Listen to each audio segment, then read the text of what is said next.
The Valkyrie had never tasted defeat in 3,000 years of conquest across the galaxy. Their warships moved through space like predators hunting prey, sleek black vessels that seemed to swallow light itself. And every species that saw them coming knew that resistance was merely delaying the inevitable. High Admiral Kethoran stood on the command deck of his flagship, the Eternal Supremacy, watching another world burn beneath him. The Molari had resisted for 11 days before their government transmitted unconditional surrender. And Kethoran considered this respectable by the standards of inferior species. Logged the conquest. He ordered his subordinates, his 4 crimson eyes reflecting the orange glow of burning cities on the planet below. Another civilization has been educated in the natural order of the galaxy. His crew moved with practiced efficiency, recording the date and details of yet another victory in the endless catalog of Valkyrie supremacy. Dominion had conquered 847 species across 4 galactic arms. And each conquest had reinforced what every Valkyrie knew from birth. They were the masters of warfare, the apex predators of the cosmos, the final evolution of military perfection. Their doctrine had been refined over millennia until it resembled art more than science. Every engagement was calculated to the smallest detail. Every weapon fired with surgical precision. Every battle won before it began through superior intelligence and flawless execution. The other races of the galaxy whispered about the Valkyrie in tones of terrified reverence, the Galactic Concord, a loose alliance of unconquered species huddling together for mutual protection. Studied Valkyrie tactics in their military academies and copied Valkyrie ship designs in their shipyards. They knew it would not save them when the Dominion finally turned its attention their way. But they had nothing else to cling to except hope and imitation. Kethoran had commanded the Dominion's primary fleet for 200 years. And in that time he had personally overseen the subjugation of 31 species. He had seen every form of resistance imaginable. Desperate last stands, cunning ambushes, suicide attacks, biological weapons, even attempts at negotiation and bribery. All had failed. All would always fail. The Valkyrie did not conquer because they were cruel. Though they could be cruel when necessary, they conquered because it was their purpose, their destiny, their very reason for existence. The strong ruled and the weak served. And the Valkyrie were the strongest beings the galaxy had ever produced. Admiral Lieutenant Veshkai called from her sensor station, her voice carrying an unusual note of confusion. Long-range detection has identified an anomaly in Sector 779. Kethoran turned his attention to the tactical display. Mildly curious but unconcerned, Sector 779 was at the very edge of explored space, a region the Dominion had surveyed centuries ago and dismissed as worthless, nothing but barren systems and dead rocks. Not worth the fuel to conquer. What manner of anomaly? He asked. A signal, Admiral, Veshkai replied, her fingers dancing across her console as she refined the data. Electromagnetic radiation in organized patterns. Definitely artificial in origin. From a region we declared empty? Yes, Admiral, but the signal is not coming from any charted system. It appears to originate from beyond our current survey boundaries.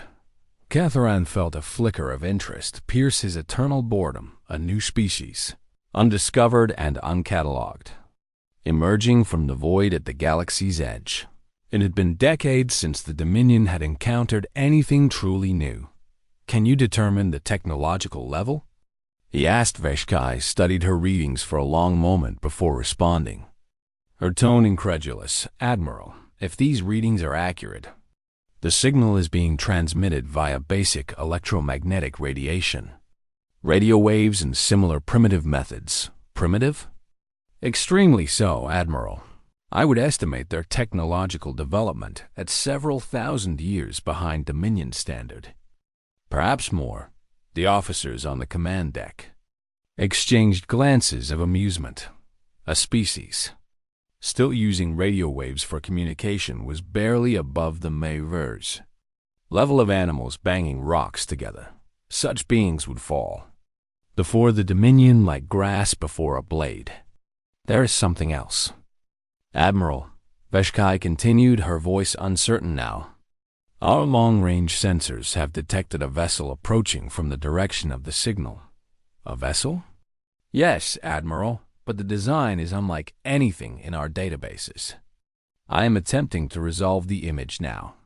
The main display flickered and then filled with an image that made Ketharan lean forward in his command chair. The ship that appeared on screen was ugly in a way that seemed almost aggressive, where Velthri vessels curved gracefully like living creatures. This thing was all harsh angles and brutal edges, where Dominion ships relied on shimmering energy shields that bent light around their hulls. This vessel was covered in thick plates of what appeared to be solid metal, layered and overlapping like the scales of some primitive beast weapons bristled from every surface. But they were not the elegant energy projectors of civilized species. These were tubes and barrels and launchers, the crude instruments of kinetic warfare that most species abandoned in their early industrial age. Are those chemical propulsion thrusters? One officer asked in disbelief. I believe so, Veshkai confirmed. The vessel appears to be using combustion-based propulsion as its primary means of movement. Laughter rippled across the command deck. Genuine amusement at the absurdity of what they were witnessing.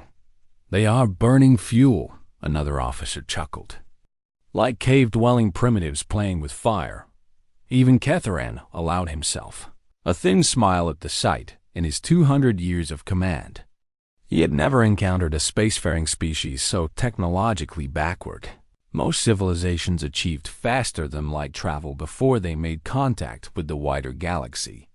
But these beings seem to have stumbled into space through sheer stubbornness rather than scientific advancement. The vessel is transmitting, Veshkai reported. Translation software is processing the signal now. The communication appeared on screen as text. The alien language converted to Velthri script. This is the UN's defiance. Representing the United Nations of Earth, the message read. We come in peace, seeking diplomatic contact with other intelligent species. Please respond on this frequency if you wish to communicate the United Nations of Earth humans. They called themselves, according to the linguistic analysis, a species from a single planet at the galaxy's edge. Only recently achieved spaceflight. Sending out primitive radio signals and hoping someone would answer. Someone had answered. Admiral. Veshkai asked, how do you wish to proceed? Ketharan considered the question for approximately 3 seconds before making his decision. Dispatch Ambassador Krell with standard terms, he ordered. Unconditional surrender, cultural submission, and tribute as befitting a newly discovered inferior species. Give them 1 planetary rotation to comply. And if they refuse, Admiral? Ketharan's 4 eyes gleamed with cold amusement.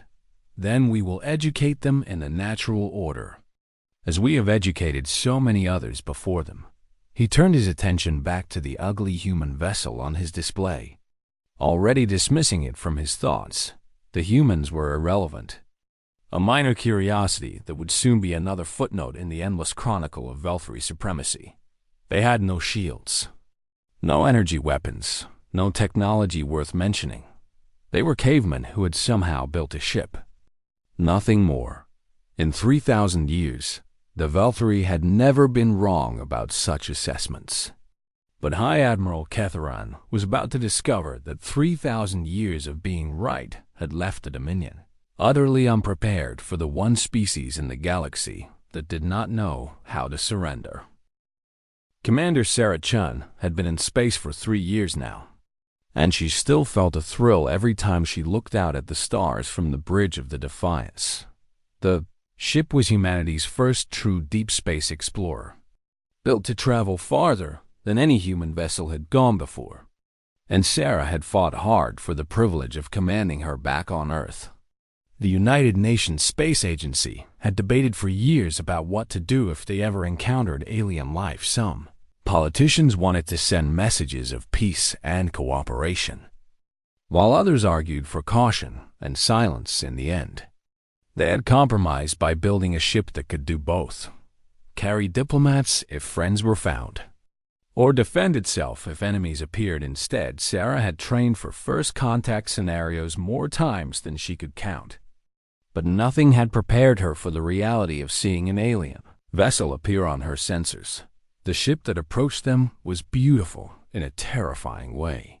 Smooth black curves that seemed to drink in the light of distant stars, moving with a grace that made human engineering look clumsy by comparison.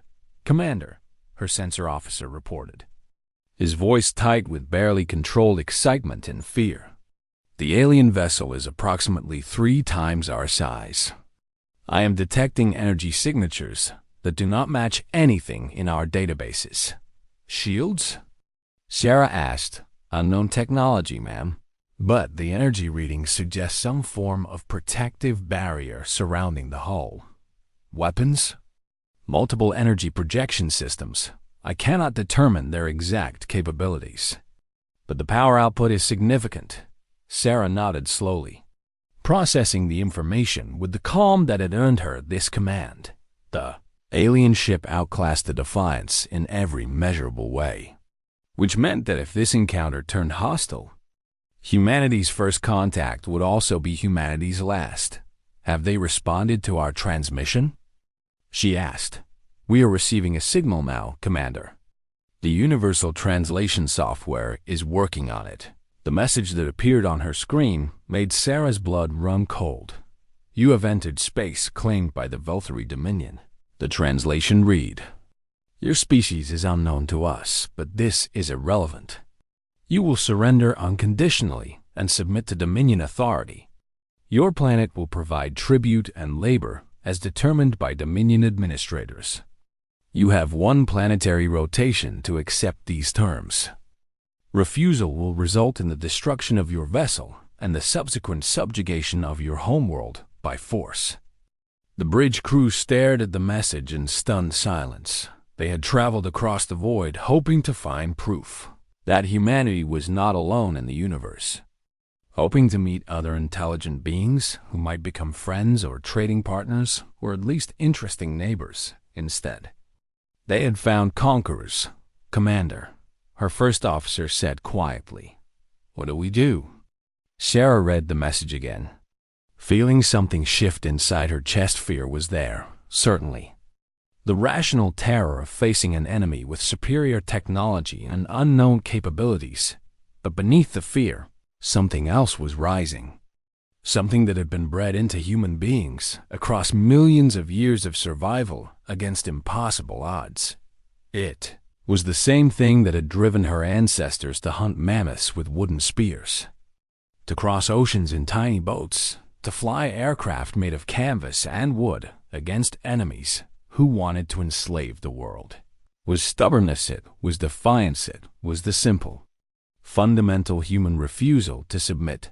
"Open a channel to the alien vessel," she ordered. "Commander, perhaps we should discuss our options first." "Open the channel." "Lieutenant." The communication link activated with a soft chime, and Sarah straightened in her command chair, facing the screen where the alien commander would see her. She was looking at a being with 4 red eyes and skin that looked like polished stone, a creature that radiated arrogance and certainty in every movement. "I am High Admiral Ketharan of the Velthary Dominion," the alien said, his translated voice carrying tones of bored superiority. "You have received our terms.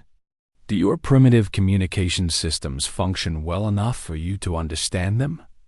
"We understood them perfectly," Sarah replied, keeping her voice level and calm. "We are rejecting them." The alien's 4 eyes blinked in what might have been surprise. Perhaps the translation was imperfect. Ketharan said, "You are in no position to reject anything. Your vessel is primitive, your weapons are laughable, and you are outnumbered by factors you cannot comprehend. Surrender is your only rational option." Then I guess we are not feeling rational today. You do not seem to understand your situation. Human, we have conquered 847 species. Not one has ever successfully resisted the dominion. Your defiance is not brave. It is merely stupid. Sarah felt a grim smile tugging at her lips. Admiral, let me explain something about humans that might not be in your databases. We come from a planet where everything tried to kill us. The animals, the plants, the weather, even the other humans. We survived ice ages that froze our world, plagues that killed half our population, and wars that we fought against ourselves with weapons that could destroy cities in a single flash. We did not become a spacefaring species because we were smart or peaceful or enlightened. We became a spacefaring species because we are too stubborn to know when we should die. Pretty words will not save you. I am not trying to save us. I am trying to give you a warning. My ship is called the Defiance, and it was not named by accident. We do not know how to surrender. It is simply not something humans do well. If you attack us, we will fight, and if you destroy us, the people back on Earth will build more ships and come looking for you, and they will not come to talk. Catharan made a sound that the translation software interpreted as laughter. You are one ship. Human, one primitive, ugly, pathetic vessel crewed by creatures who have barely learned to crawl out of their atmosphere. You are nothing. Maybe, Sarah admitted. But we are nothing that will make you bleed before we die. The alien admiral's amusement faded, replaced by something colder. Very well. If you wish to be educated in the reality of your situation, we will oblige. You have chosen extinction for your species today, human. I hope your stubborn pride provides comfort in the moments before your death. The communication link went dead. Commander, our weapons officer said, his voice remarkably steady for a man facing annihilation. The alien vessel is charging its weapon systems. All hands to battle stations, Sarah ordered. Power up everything we have. If we are going to die today, we are going to die fighting. The crew of the Defiance moved with a speed born of endless drills and the cold knowledge that this was not a simulation reactor. Output climbed to maximum as the ship's primitive but powerful fusion engines fed energy to every system, weapons armed and tracked the alien vessel. Kinetic cannons and missile launchers that humanity had been using to kill each other for centuries before pointing them at the stars. Armor is at maximum density, her engineering officer reported. Hull breach containment systems are standing by. Damage control teams are in position throughout the ship. Sarah nodded. Appreciating the grim professionalism of her crew, they knew they were outmatched. But not one of them had suggested surrender.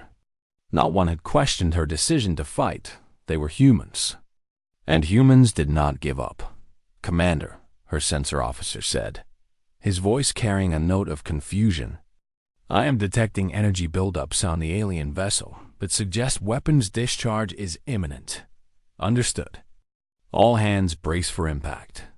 The Valkyrie ship fired a beam of brilliant blue light lanced across the void, striking the Defiance amidships with enough energy to vaporize any ship in the Dominion's records of conquered species. Impact shook the human vessel like a toy, throwing crew members against their restraints, causing lights to flicker and alarms to scream throughout every deck. Sarah gripped her armrests and waited for the end. But the end did not come. Damage report. She shouted, Hull breach on Deck 7. Containment teams are responding. We have lost secondary power to sections 12 through 15. Casualty reports coming in, but Commander, the officer paused, disbelief evident in his voice. We are still here. The ship is damaged but functional. Sarah looked at the damage display showing a glowing wound in her ship's flank. Then back at the tactical screen showing the alien vessel. The Valkyrie had fired a weapon that should have destroyed them instantly. And the Defiance was still flying her ugly, primitive, overbuilt ship with its crude metal armor and redundant systems had done something that 847 species had failed to do. It had survived. "Commander," her weapons officer asked, "do we return fire?" Sarah Chun smiled, and it was not a pleasant smile.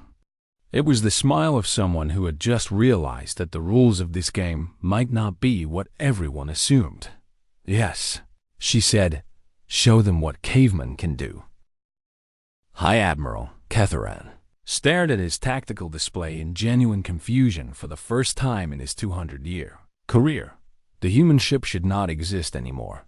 He had fired the primary lance battery, a weapon that had ended battles before they began for 3,000 years of Dominion warfare.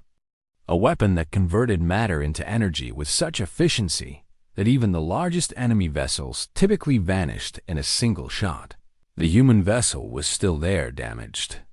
Yes, trailing atmosphere from a wound in its hull, but still present and still moving toward his position with what could only be described as aggressive intent. "Impossible," he whispered.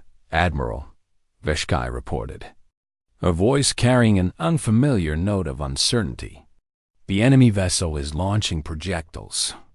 I count 47 incoming contacts. Intercept them. Already engaging." "Admiral, but there are many of them, and they are not behaving like standard munitions." Ketharan watched the tactical display as his point defense systems engaged the incoming human weapons. The Valkyrie had developed sophisticated countermeasures over millennia.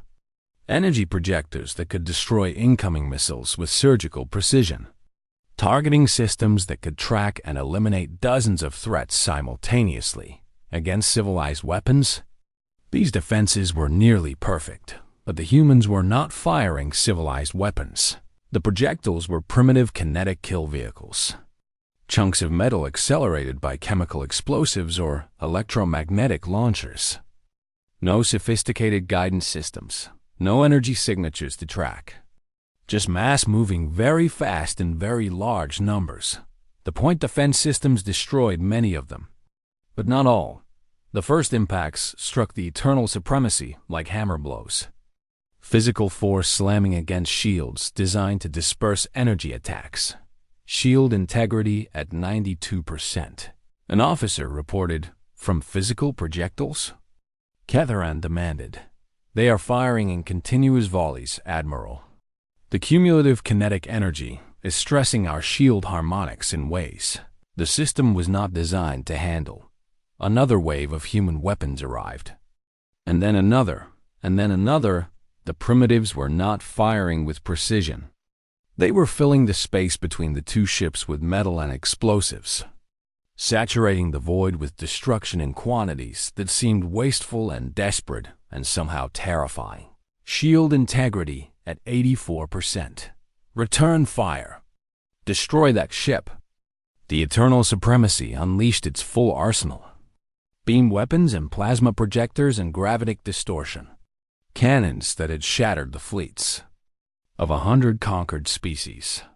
The human ship absorbed the punishment with a stubbornness that defied reason. Sections of its hull melted and reformed around the damage.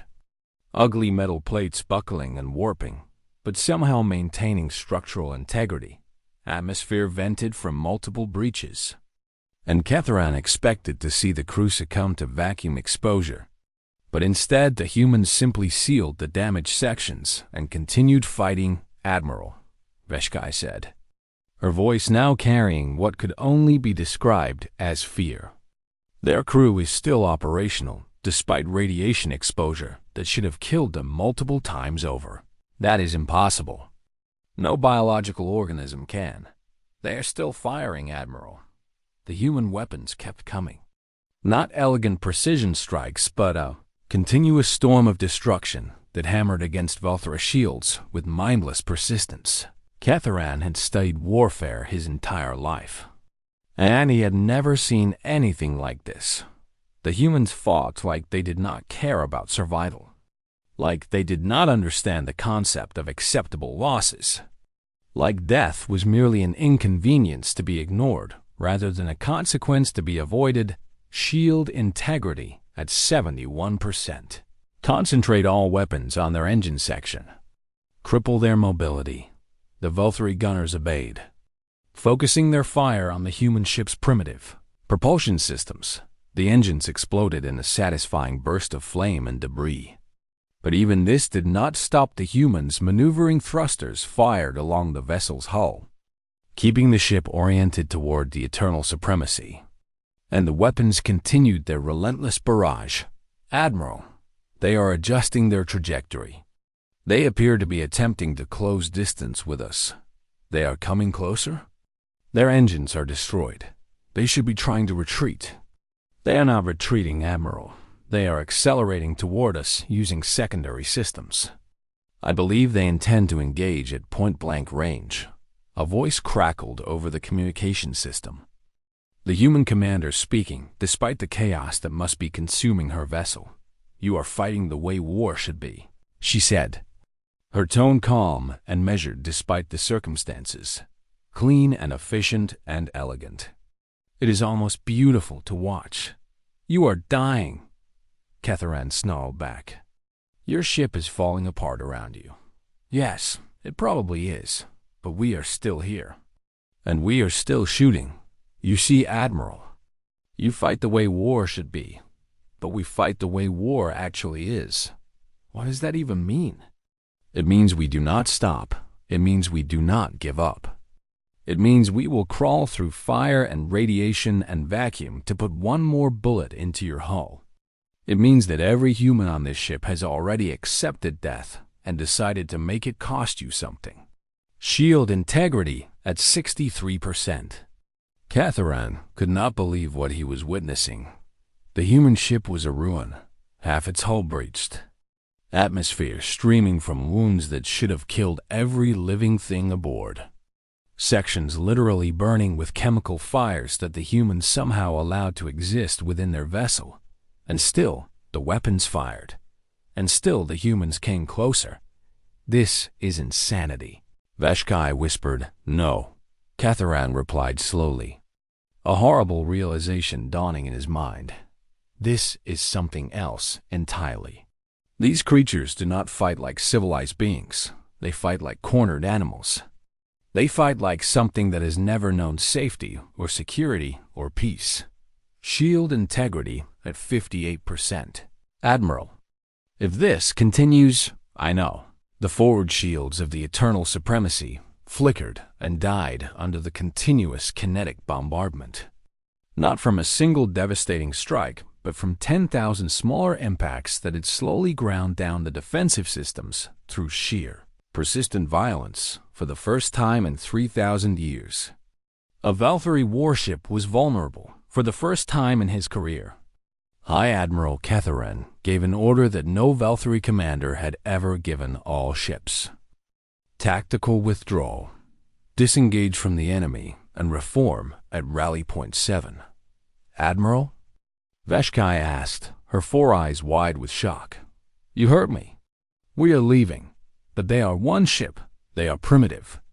They should not be able to do many things, Lieutenant, but they are doing them anyway. We need distance from these humans. We need time to analyze what has happened here. We need to understand what we are dealing with before we commit further forces.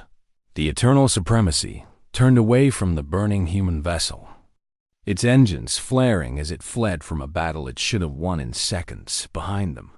The Un's defiance hung in space like a wounded predator, too damaged to pursue, but still alive, still defiant, still dangerous. Commander Chun watched the alien fleet retreat and allowed herself a moment of exhausted satisfaction.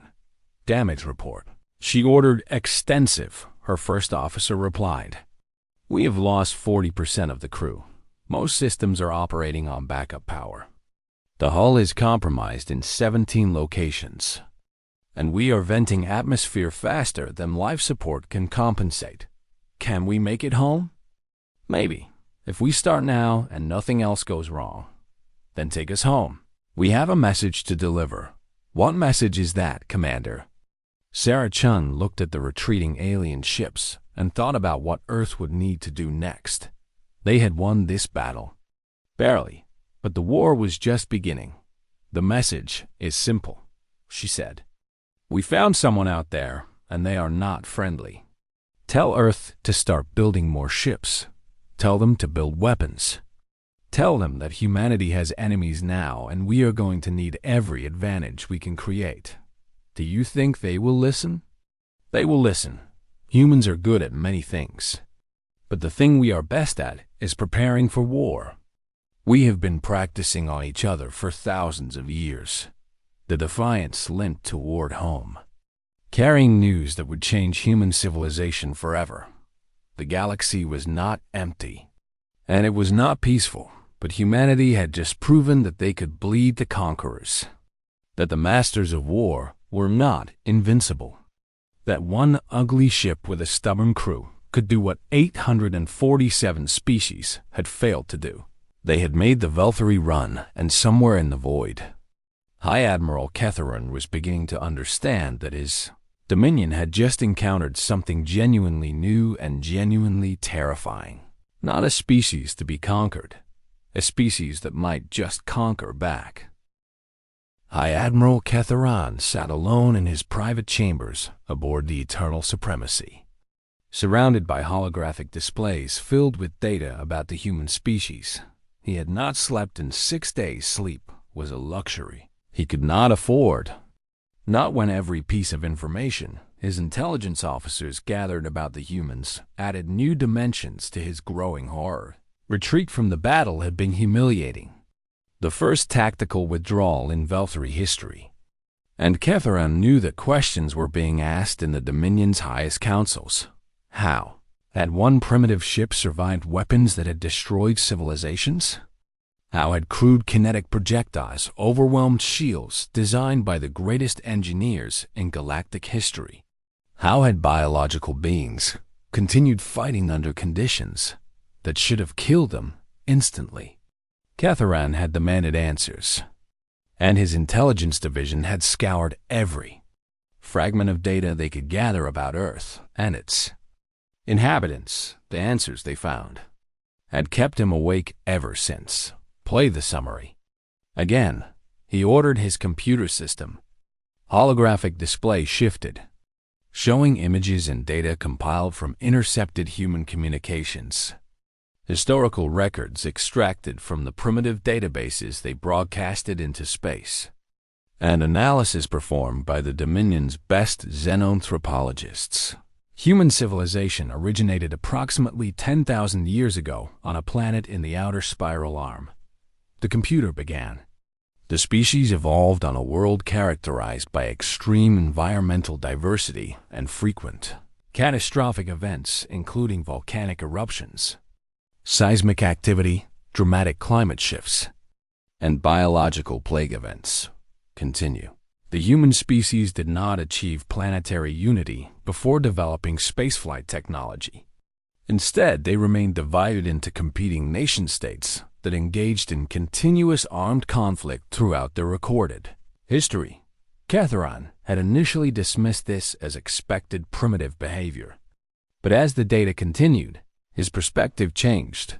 Major conflicts in human history include global wars that resulted in casualties numbering in the tens of millions, the development and deployment of nuclear fission weapons capable of destroying entire cities in single detonations, the creation of biological and chemical weapons designed for mass civilian casualties, and ongoing regional conflicts that persisted even during the early space exploration period. The display showed images from human historical records. Cities reduced to ash and shadow, trenches filled with dead soldiers, mushroom clouds rising over population centers. They did this to themselves? Ketharan whispered. Analysis indicates that humans have been in a state of near-continuous warfare throughout their entire existence as a species. The computer confirmed. Conservative estimates suggest that over 1 billion humans have died in armed conflicts during their recorded history, with the majority of casualties being inflicted by other humans. 1 billion deaths from internal warfare alone. The Valkyrie had conquered 8 147 species, and killed perhaps half that number in total across 3,000 years of expansion. Humans had surpassed that figure fighting each other on a single planet. What about their technology? Ketharan asked. Human weapons technology evolved primarily through military applications. Their first rockets were developed as weapons delivery systems during their second global conflict. Their first nuclear reactors were built to produce material for atomic bombs. Their space program was initiated as a competition between rival nation-states. Seeking military advantage, they weaponized everything. Correct. Human technological development has been driven predominantly by military necessity. Their ships are designed with extreme redundancy because humans expect systems to fail under combat conditions. Their armor is thick because humans expect to take damage and continue fighting. Their weapons are simple because humans have learned that complicated systems break in battle. Ketharan thought about the battle with the Defiance, about how the human ship had absorbed punishment that should have destroyed it instantly. Now he understood why the humans built their ships expecting them to be hurt, expecting to take casualties, expecting to fight from positions of damage and desperation. They built for survival under the worst possible conditions because those were the only conditions they had ever known. What about their biology? He asked, dreading the answer. Humans are remarkably resilient compared to most sapient species. They can survive significant blood loss, continue functioning with multiple bone fractures, resist radiation exposure at levels that would kill Velthary instantly, and maintain combat effectiveness while experiencing extreme pain. They also possess an unusually developed fight-or-flight response that allows them to perform beyond normal physical limits. During crisis situations, they were fighting while dying. Analysis of the Defiance engagement suggests that human crew members continued operating weapons and damage control systems despite injuries that should have rendered them incapacitated. Medical records from human military history indicate this is consistent with documented human behavior in combat situations. Ketharan closed his eyes and tried to process what he was learning. The Velthary had achieved mastery of warfare through discipline, technology, and strategic excellence. They fought wars to expand their territory and increase their power, treating combat as a tool to achieve political and economic goals. The humans had achieved something entirely different. They had evolved warfare as a survival mechanism, built into their very biology and culture. Across millions of years of killing each other, war was not a tool for humans. It was their natural state of existence. Show me their military doctrine. Ketharan ordered. Human military doctrine varies by nation-state and historical period. However, common themes include acceptance of casualties as inevitable cost of victory, emphasis on redundancy and resilience over efficiency, preference for overwhelming firepower over precision strikes, and cultural valorization of soldiers who continue fighting despite wounds or impossible odds. They glorify dying in battle. Human cultures consistently celebrate individuals who refuse to surrender, even when defeat is certain.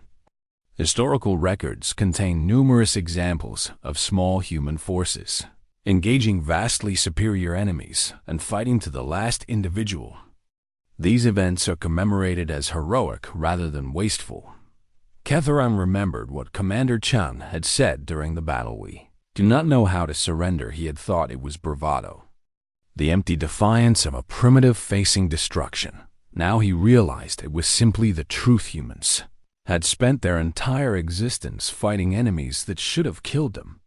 First the predators of their homeworld, then the diseases that ravaged their populations, then each other in endless cycles of violence. They had never learned surrender because surrender had never been an option. What is their current military status? Ketharan asked, following the return of the damaged vessel Defiance to Earth. Human governments have initiated what they term emergency mobilization protocols. Industrial production has shifted to military applications. Recruitment for military service has increased significantly, and new vessel construction has begun at multiple orbital facilities. How many ships are they building?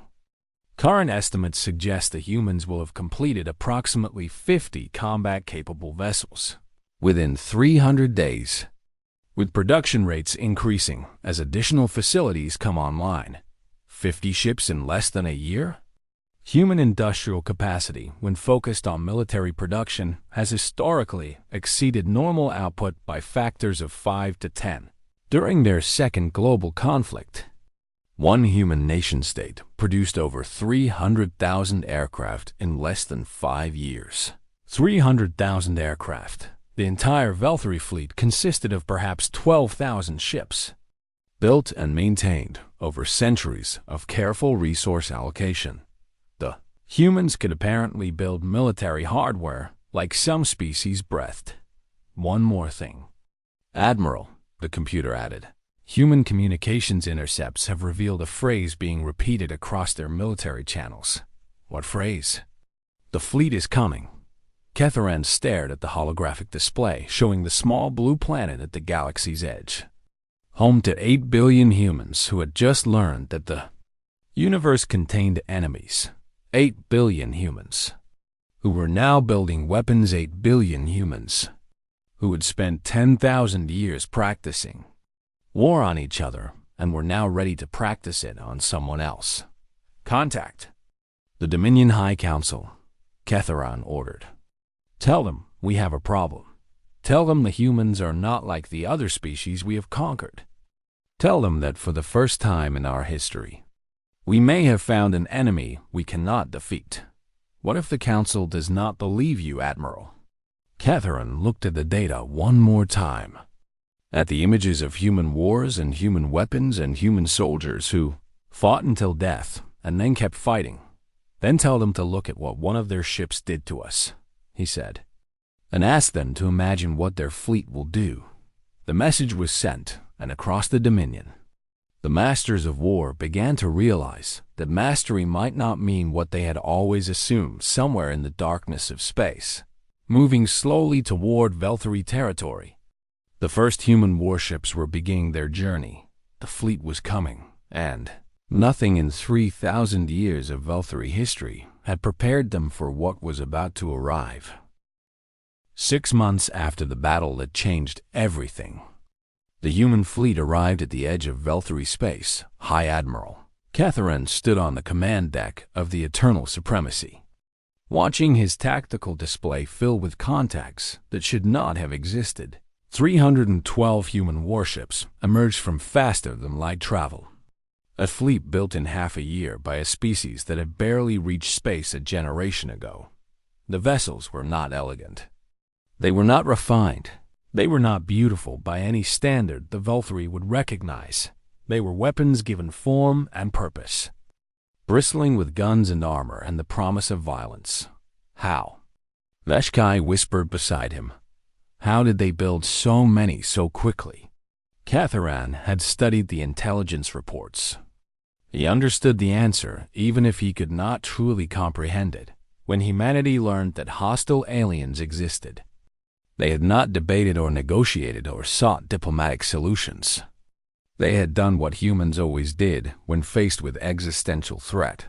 They built weapons, factories that had produced consumer goods, converted overnight to military production. Engineers who had designed transportation systems began designing warships.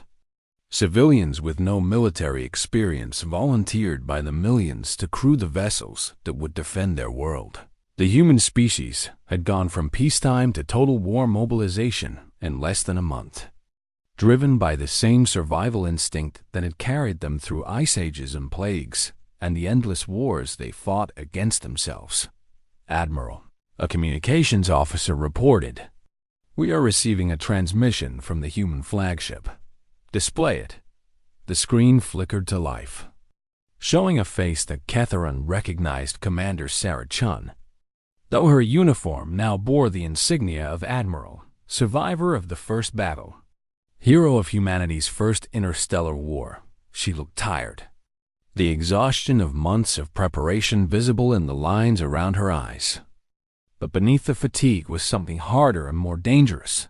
She looked ready. "I, Admiral Ketharan," she said, her voice carrying across the void between their fleets. "We meet again, Admiral Chun," Ketharan replied. "You have been busy. We are a busy species. It is one of our many character flaws. You cannot win this fight. We have gathered the largest fleet in Dominion history. Over 2,000 ships crewed by warriors who have known nothing but victory for 3,000 years. Chun nodded slowly, as if considering his words. "You are probably right," she admitted. "Your ships are more advanced, your crews more experienced. Your tactics refined by millennia of warfare by any objective measure. You should destroy us completely. And why are you here? Because objective measures do not account for what we are. You see, Admiral, I have spent the last 6 months learning about your dominion, about your conquests, about the 847 species you have subjugated. And what have you learned? I learned that every single one of them surrendered when the mathematics of war told them victory was impossible. I learned that your entire doctrine of conquest is built on the assumption that rational beings will yield when faced with certain defeat. I learned that you have never fought anyone like us." Ketharan felt something cold settle in his chest, an unfamiliar sensation that it took him a moment to identify fear. "We do not intend to conquer you today," Chun continued. "We know we cannot yet. But we intend to hurt you. We intend to bleed you. We intend to show every species watching this battle that the masters of war can be wounded. To what purpose? To prove that you can be beaten. Not by us perhaps, but by someone, someday. The species you have conquered need to see their oppressors retreat. They need to see Valkyrie ships burning. They need to know that resistance is not futile. That fighting back matters even when victory seems impossible. You would sacrifice your fleet for a symbol? We would sacrifice everything for the right symbol, Admiral. That is another one of our character flaws." The communication ended, and silence fell across the Valkyrie command deck around them, invisible but watching.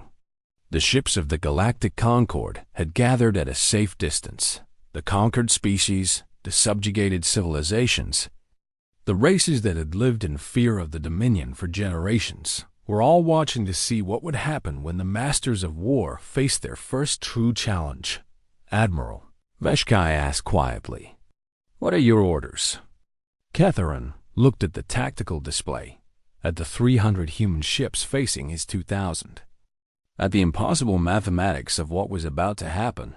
The humans could not win, but something told him that winning was not their objective.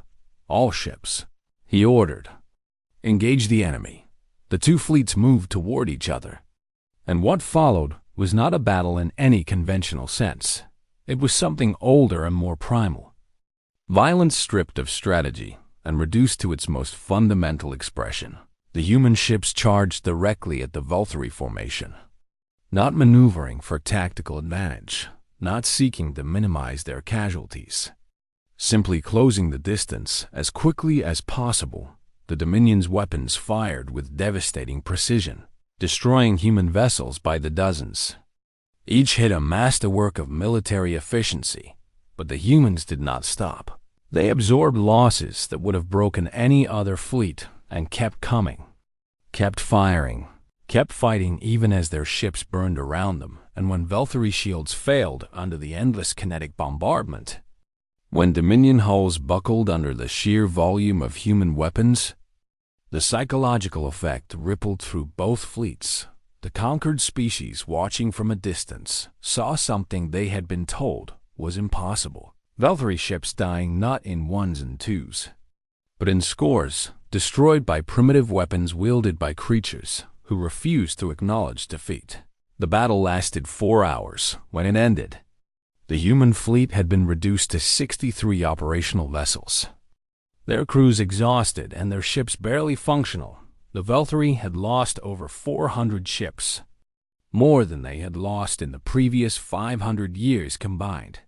It was a victory for the Dominion by any mathematical measure. But as Ketharam watched the surviving human ships withdraw, still firing, still defiant, still refusing to surrender even in retreat, he understood that mathematics told only part of the story.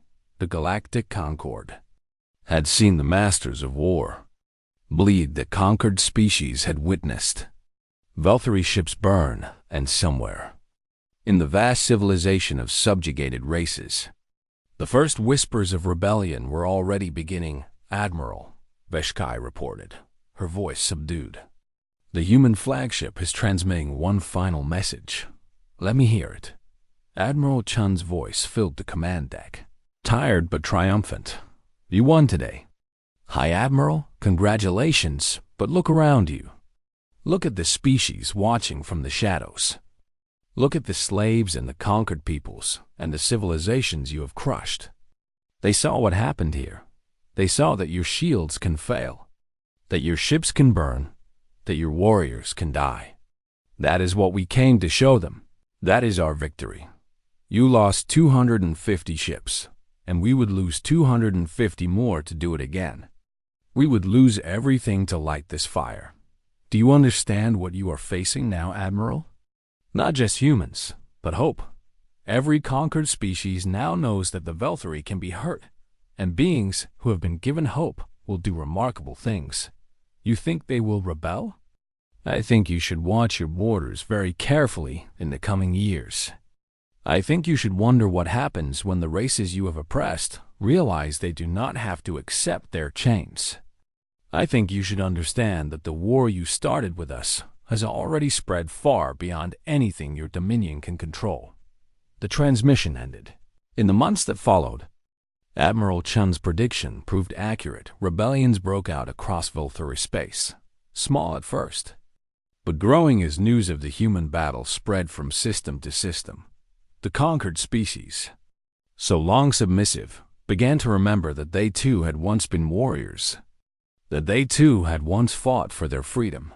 The Dominion that had stood unchallenged for 3,000 years suddenly found itself fighting on 100 fronts, stretched thin by enemies who had learned the most dangerous lesson possible. They had learned that the masters could bleed, and at the center of the growing storm, humanity continued to build, continued to train, continued to prepare for the day when their fleet would be strong enough to finish what they had started. Admiral Sarah Chun, hero of First Contact, stood on the bridge of the rebuilt Un's Defiance and looked out at the stars that had once belonged to tyrants. "They thought we were primitive," she said quietly to her first officer. "They thought our history of violence was a weakness, that our inability to find peace made us inferior. And now? Now they understand. We are not peaceful because we have not yet found anything worth fighting for. We are violent because we have always been fighting for our survival. Against our planet, against each other, against anything that threatened our existence. We know war because war made us what we are. What happens next, Admiral?" Chun smiled, and it was the smile of a species that had been forged in fire and hardened by millions of years of struggle. "What happens next is that we keep fighting. We help the rebellions grow. We train the conquered species to resist. We build more ships and more weapons and more soldiers. And someday, when the Dominion is weak enough, we end them. That could take generations. We have time. Humans are patient when we need to be.